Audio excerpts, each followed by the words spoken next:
Spencer. And I'm Elaine. And our focus question is, what were the reasons for European exploration and conquest of new nations? And what kind of technologies did the Europeans use to achieve their goals between 1450 to 1550? The Maritime Revolution was an era marked by the invention of many new technologies to benefit sea travel. The compass from China allowed sailors to identify which direction was north, and therefore allowed for more accurate voyages across the ocean. The Greek astrolabe was used to predict the movement and location of celestial objects such as the sun and stars, in order to tell sailors their position at sea, and was later modified to be able to determine the user's latitude as well. Today, many advances in technology has allowed for the creation of new ways to navigate the seas. The technology that stands out the most today would be GPS, using satellites to pinpoint locations anywhere on the globe and to provide very accurate directions to that location. Vessels appropriate for voyages of long-distance exploration. This was called the caravel, which is much smaller than the large European ships, the Chinese junks, or the galleys in the Mediterranean.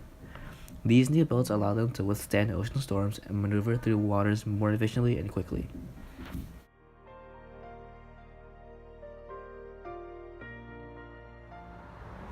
Queen Isabella, I have a brilliant idea. What's your idea? I will sail west from Europe to approach India from the east to bring us new riches and glory. Be sure to bring us vast riches so that we would be able to compete with Portugal in exploration. I will bestow you the Nina, Pinta, and Santa Maria so that you would be able to sail. Now go and discover new lands, new converted people, and new riches. Go forth, Christopher Columbus. Thank you. Christopher Columbus was of Italian descent and was employed by the monarchy of Spain to sail the ocean in order to reach India. However, the land he sailed to in 1492 was actually undiscovered land later to be known as the Americas. Even though his voyage was unsuccessful, Columbus sparked the interests of other mariners to begin sailing and exploring the seas, thus beginning the Maritime Revolution.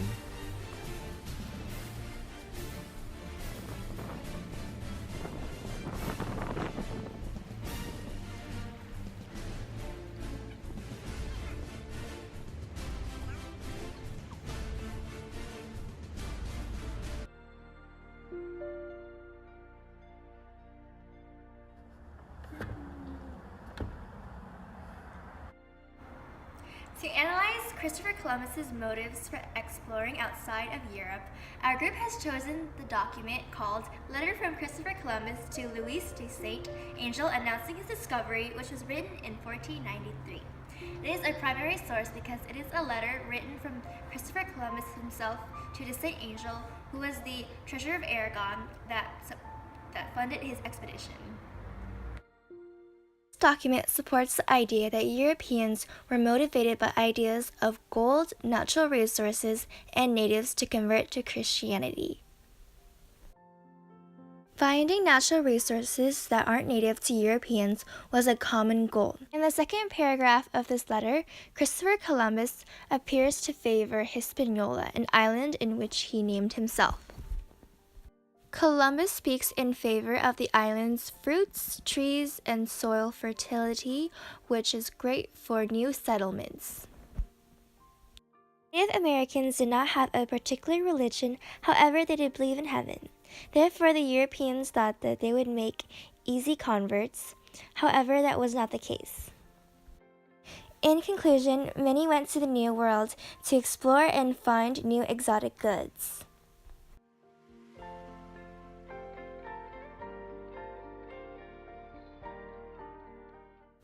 In order to complete Columbus's voyage, Magellan sailed around the Americas and across the Pacific on behalf of the King of Spain in 1519.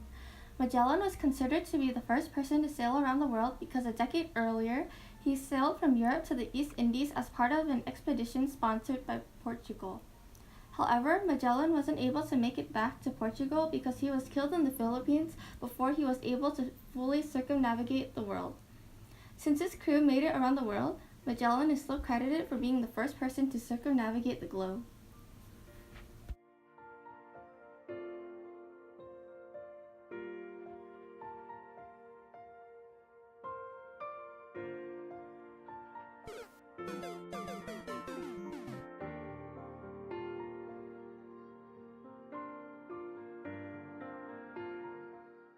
After Vasco da Gama sailed around the tip of Africa and into the Indian Ocean, he was able to open a way for Portugal to trade within the rich trade barriers of the Indian Ocean.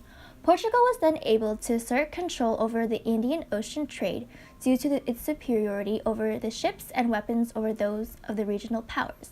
The lightly armed merchant dhows especially helped them trade more effectively.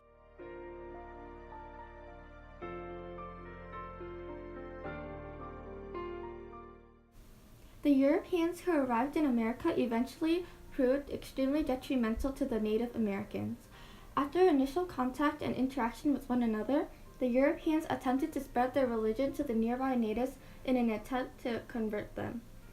If the natives did not comply with the new religion of Christianity, the Europeans inflicted violence upon the natives, including mass executions as well as enslaving them.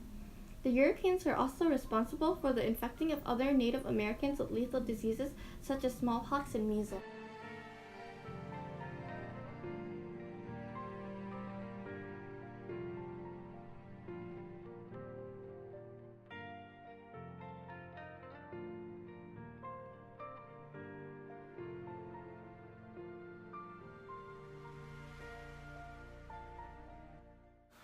After the European arrival and continued exploration of the New World starting in the 1500s, the population in the Americas drastically changed. While the non-Native American population remained stagnant, the Native American population of North America severely declined. In the year 1500, right when European explorers began interacting with the natives of the Americas, the native population was around 7 million. However, only 50 years later, the native population was only 4.5 million, which meant that 36% of the native population was decimated. There were many causes for this extreme drop in population, all linked to the interactions between the natives and the Europeans. Many natives died in the European conquest of their empires, such as the Incas and the Aztecs. However, the factor that killed off most of the natives was disease. Trading and interactions between the two parties led to the native contraction of European diseases such as smallpox and measles. The Native Americans were so horrifically affected by European diseases mainly due to the fact that the Americas did not have the same work animals as Europe, so then the natives were never exposed to the diseases and never had a chance to build up immunities. The reason why the European population remained stagnant was because the Americas were not home to diseases that could affect Europeans, for the only beast of burden was the llama.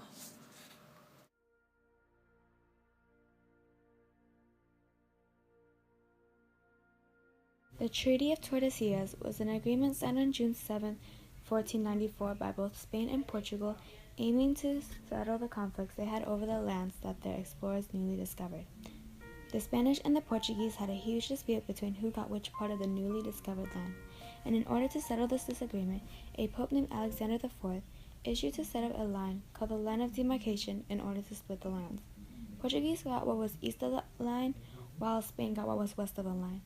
However, no one was able to occupy the territory that was already ruled by a Christian ruler. Portugal eventually realized that Spain was the one who got the better half of the deal, and the placement of the line threatened their exploration routes around Africa. Spain benefited greatly from the Line of Tordesillas. They got Mesopotamia, which included the lands of the Aztecs, and the Andean South America, which included the Incas. These lands contained much wealth, such as gold and silver. Can I try it? I think it's sorry, like Yeah, this is good, but Leanne's face is still like it's okay. really I want to bright. do the bright one. Okay. Oh, okay. Wait. Okay, so Oh shoot.